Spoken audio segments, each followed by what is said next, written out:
Assalamualaikum warahmatullahi wabarakatuh. Selamat pagi kepada anak-anak Bapak sekalian.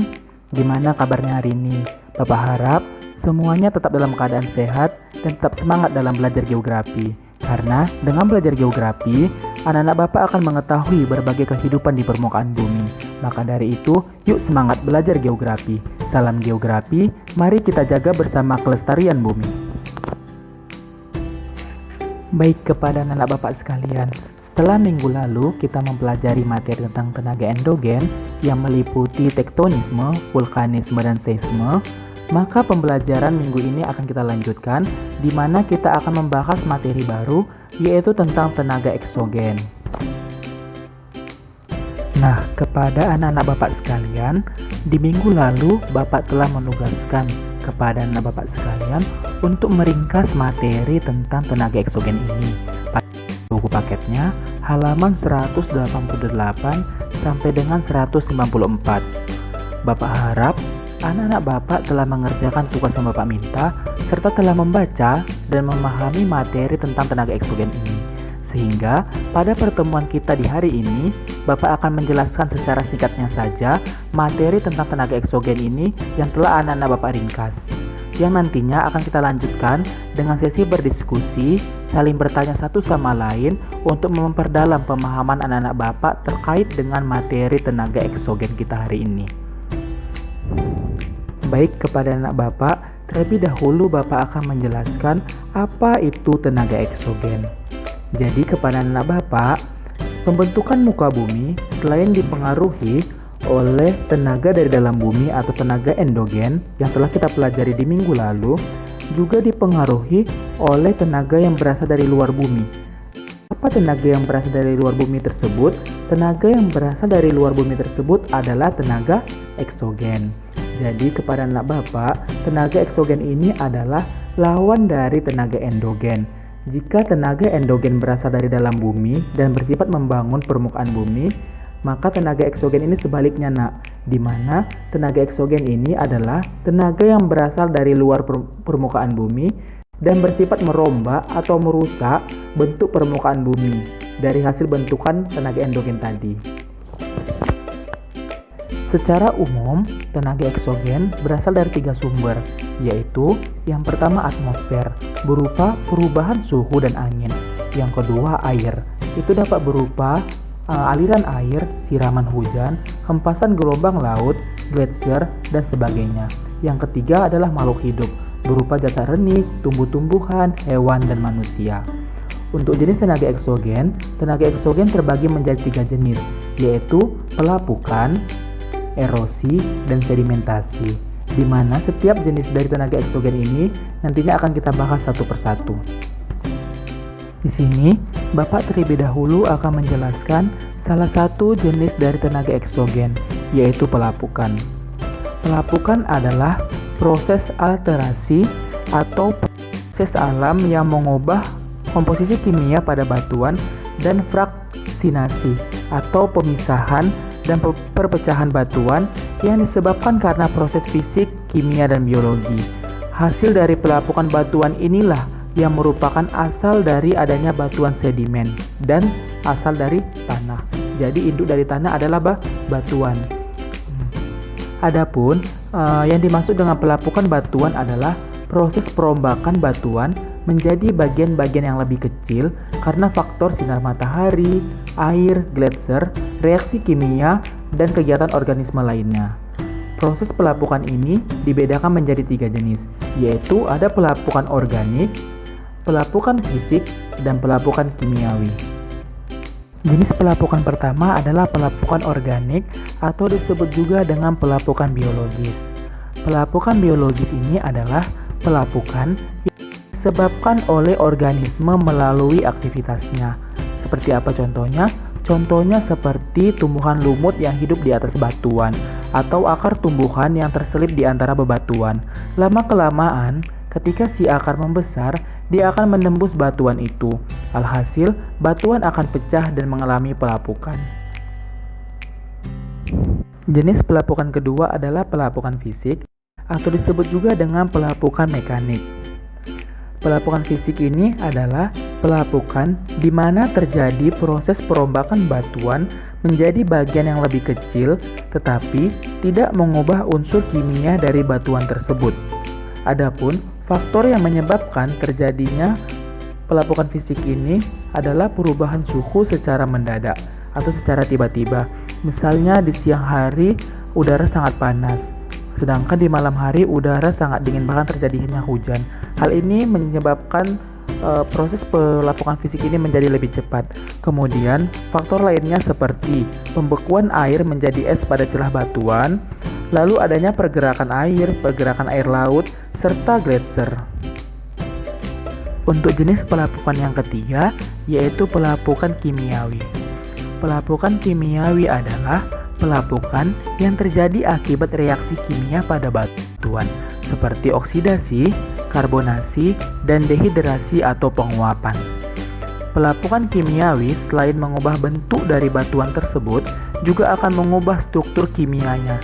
Contohnya, pelapukan kimia yang banyak terjadi di daerah tropis seperti di daerah Indonesia adalah pelapukan di Gua Batu Gamping. Jenis tenaga eksogen yang kedua adalah erosi, di mana secara ilmiah erosi adalah pengikisan material permukaan tanah secara bertahap atau permukaan batuan, endapan atau sedimen, dan tanah akibat adanya pengaruh dari air, angin, atau es. Erosi juga dapat diartikan sebagai pengangkutan material yang terkikis dari suatu tempat ke tempat lainnya, seperti dari puncak gunung ke lembah terdekat atau dari bagian hulu sungai ke bagian hilir sungai. Adapun tahapan-tahapan pemindahan tersebut antara lain sebagai berikut. Yang pertama, detachment atau pelepasan batuan dari batuan induknya. Hal ini dipicu karena adanya pelapukan dari batuan tersebut.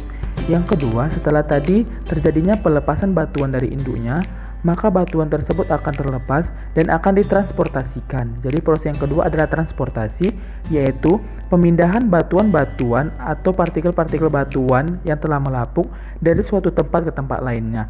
Misalnya tadi sebagai contohnya dari puncak gunung ke lembah terdekat atau dari hulu sungai ke hilir sungai. Dan proses yang ketiga adalah sedimentasi.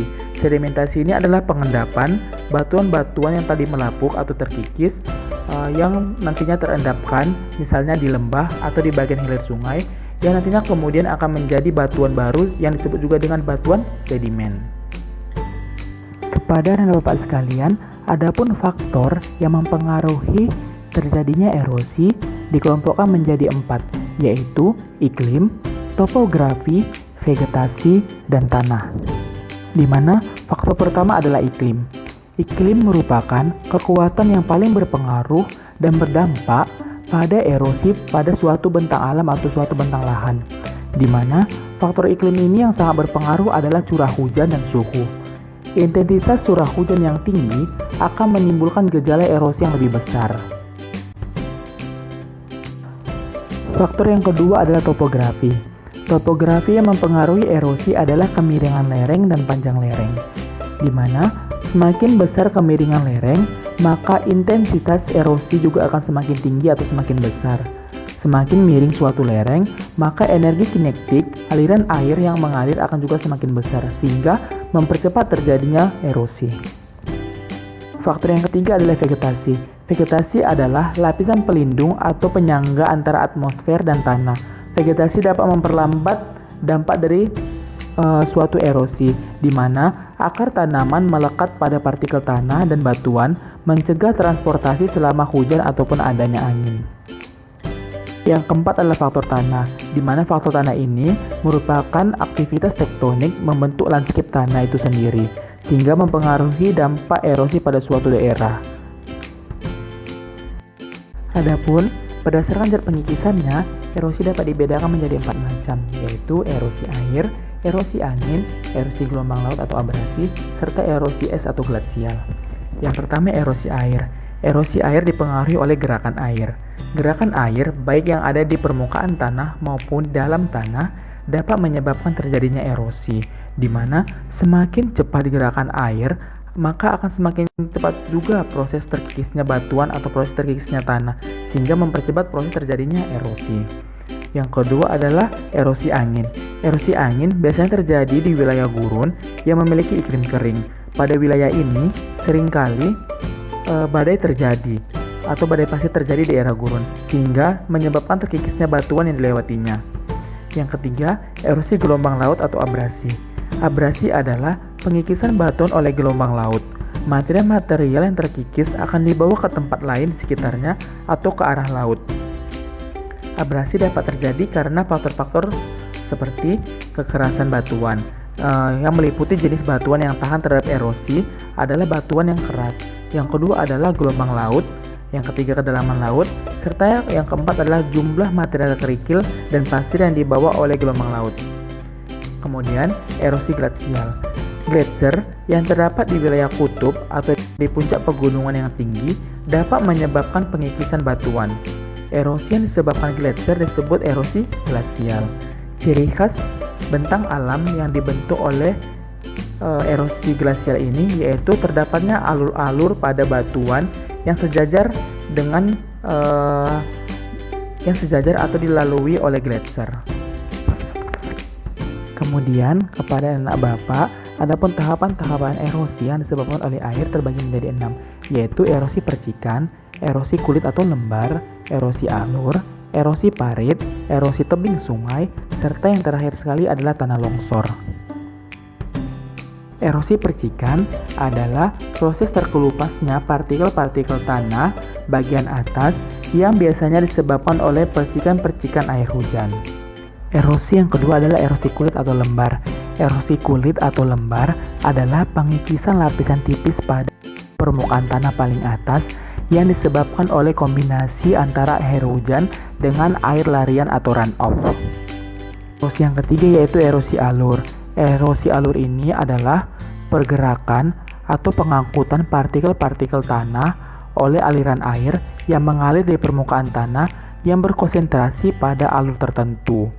Alur-alur tersebut pada permukaan tanah merupakan parit-parit kecil dan dangkal. Kemudian dari erosi alur akan dilanjut dengan erosi parit, di mana erosi parit ini hampir sama prosesnya dengan erosi alur, tetapi alur yang terbentuk sudah sangat besar dan sudah cukup dalam. Kemudian ada erosi tebing sungai. Erosi tebing sungai adalah pengikisan tanah pada tebing sungai, penggerusan dasar sungai oleh aliran air sungai, atau terjangan aliran air sungai yang kuat pada daerah belokan sungai. Kemudian, jika erosi terus berlanjut, maka akan menyebabkan terjadinya tanah longsor.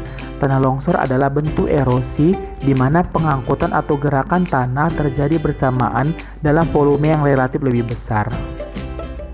Selanjutnya, setelah tadi Bapak menjelaskan tentang pelapukan dan erosi, maka jenis tenaga eksogen yang ketiga adalah sedimentasi, di mana dari segi pengertian, sedimentasi adalah suatu proses pengendapan material yang ditransport oleh media air, angin, es, atau gletser di suatu cekungan. Delta yang terdapat di mulut-mulut sungai adalah hasil dan proses pengendapan material-material yang diangkut oleh air sungai, sedangkan bukit pasir atau sand dunes yang terdapat di gurun pasir dan di tepi pantai adalah pengendapan dari material-material yang diangkut oleh angin. Sedimentasi menurut penyebabnya dibagi menjadi 3, yaitu ada sedimentasi akuatis, sedimentasi oilis, dan sedimentasi marin. Yang pertama yaitu sedimentasi akuatis. Sedimentasi akuatis juga sering disebut sedimentasi air sungai. Yang dimaksud dengan sedimentasi akuatis adalah pengendapan materi yang terbawa oleh air. Sedimentasi akuatis biasanya terjadi di dataran rendah atau sungai. Hasil dari sedimentasi akuatis adalah kipas aluvial atau dataran banjir. Sedimentasi yang kedua adalah sedimentasi eolis, atau sering disebut juga dengan sedimentasi karena angin. Sesuai dengan namanya, sedimentasi ini terjadi karena angin membawa bahan-bahan yang kemudian mengalami pengendapan. Dataran yang terbentuk dari proses sedimentasi eolis adalah gemuk pasir. Sedangkan sedimentasi yang ketiga adalah sedimentasi marin, atau juga sering disebut juga dengan sedimentasi air laut, di mana proses pengendapan material yang terjadi karena adanya material yang terbawa oleh gelombang air laut. Oleh karena itu, Hasil dari sedimentasi marin antara lain seperti tumbukan karang dan tembolo atau tumbukan karang atau tembolo. Demikianlah paparan atau penjelasan Bapak terkait materi kita hari ini tentang tenaga eksogen. Selanjutnya, kita akan melanjutkan pembelajaran ini dengan berdiskusi satu sama lain, saling tanya jawab, sehingga anak-anak Bapak nantinya akan mendapatkan pendalaman materi dan paham atas materi tentang tenaga eksogen ini. Sekian dan terima kasih.